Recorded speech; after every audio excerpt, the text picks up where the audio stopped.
Salve, salve meus queridos alunos, bem-vindo a mais uma videoaula. Dessa vez a gente vai partir ali para o artista acadêmico, né? Lembra que a aula anterior eu falei do artista na pré-história, né? Gravava as mãos ali nas paredes, depois eu falei do artista já neolítico, o artista na era dos metais, né? Compreendendo ali a era Mesopotâmia, o artista na era egípcia, o artista na era grega, o artista na Roma Antiga, e a gente passou ali com o artista também na era cristã, passando ali pelo paleocristão, com aqueles desenhos nas catatumbas, né? Falei do artista na era bizantina, com os mosaicos, né? Falei do artista também ali na era romênica, com aquelas artes 2D, com as cores muito fortes, né? E a comunicação era muito prevalente ali como parte da pedagogia. Depois a era gótica ali com aquelas artes bem obscuras, né? Trabalhava muito com a luz, com os vitrais, e era extremamente voltada para a pedagogia. Dessa vez a gente vai falar do Renascimento, século XV. Renascimento, século XV. O legal é que o artista nessa época, quando a gente fala artista acadêmico, que ele era mais aceito, reconhecido, né? Foi a primeira vez que o artista começou a assinar suas obras.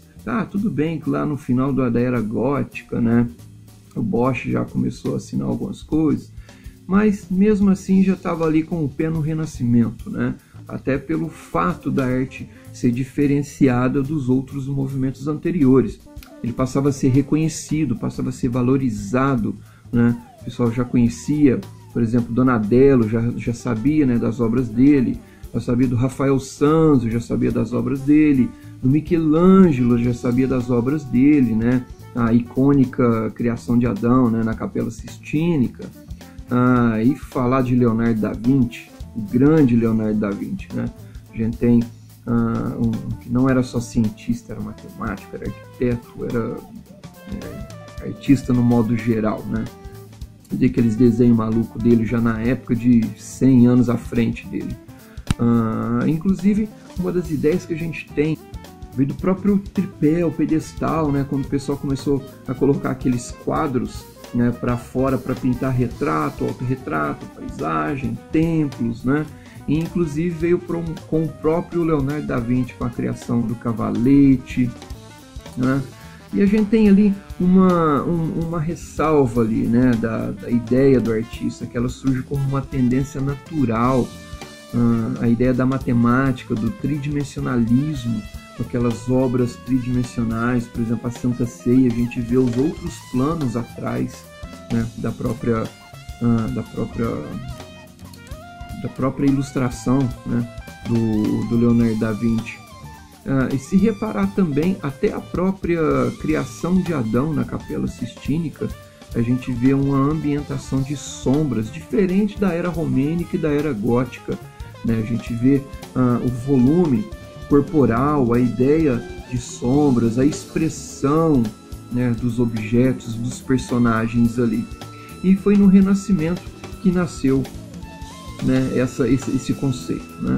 A Academia de Arte de Desenho foi a primeira academia, por influência de George Florenza, na Itália, de 1563, que por sua vez era humanista, né, que categorizava mais ali na parte histórica e filosófica, e rompeu também a ideia, ele rompeu também aquela coisa ligada na igreja ainda quando estava na era romênica, era gótica, né? Aquela coisa, genialidade da luz, onde o divino se manifestava, e os artistas dessa época rompeu essa técnica, né, de usar esses elementos artísticos ali.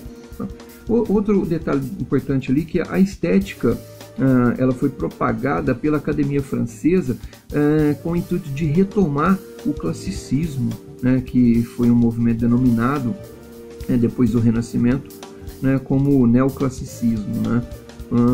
E acabou influenciando por grande parte da academia na Europa. Isso foi legal porque mudando a matéria-prima, muda também o conceito de arte. Mudando a academia, muda também o conceito de arte, né? Mudando os elementos artísticos, também muda o conceito de arte ali. Principalmente na retomada, recuperando a ideia do greco-romano, né? Com aquela coisa eu falei igual do Michelangelo, com os seus personagens na Capela Sistínica, totalmente inspirado na arte greco-romana. E o processo de trabalho do artista continuou tendo como base os estudos, a realidade, a representação, o uso da perspectiva, né? O artista precisava da realidade, precisava olhar para ver, para buscar, né, esses elementos artísticos. Enquanto que lá, dentro da arte romênica e a gótica, ela é muito atrelada à própria religião, aos seres divinos, né? Aos seres não vistos, né? Então, no Renascimento buscava isso, essa coisa da representação da natureza, principalmente da natureza viva, né? Da perspectiva.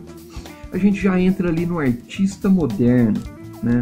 Com as mudanças ali a partir do impressionismo, 1874, né? Entrando ali século XIX. Então, o conceito que tinha ali do artista moderno é de acabar fugindo não só da arte sacra, né, arte religiosa, como também entrar na arte, romper a arte acadêmica também, né? O artista partindo ali do impressionismo, ele era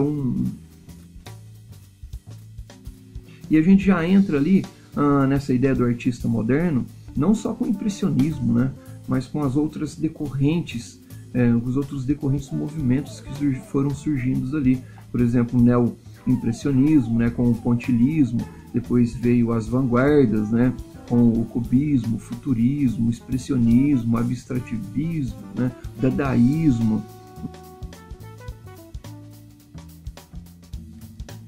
Depois a gente já pula ali para Mondrian, em 1930, totalmente diferente a arte, mas aí que está interessante, a arte passa a ser para todos, ela passa a ser uma expressão mais única, mais do artista, né, o artista pessoalmente. E prosseguindo aqui, a gente tem ali, né, a arte no Brasil, né, a arte moderna no Brasil, ela foi difundida pelos artistas paulistas, né, que organizaram a Semana da Arte Moderna em 1922, no Teatro Municipal de São Paulo. Aí a gente tem Tarsila do Amaral, Lazar Segal, a gente tem Anita Malfatti, Oswald de Andrade, Mário de Andrade, tem vários outros artistas ali que compreendem, né, essa coisa do Brasil modernista, com a Semana de 22, com o concretismo, né, a brincadeira com as palavras. A gente tem um exemplo ali do Abapuru, né, do Tarsila do Amaral, que foi uma arte totalmente inovadora, né? Nós somos consumidores, né, da arte, da cultura estrangeira, né? Somos antropofágicos, né? A gente consome a arte que é do povo de fora, de cultura de fora, né? Pessoal, é isso. Espero que tenha gostado e até a próxima.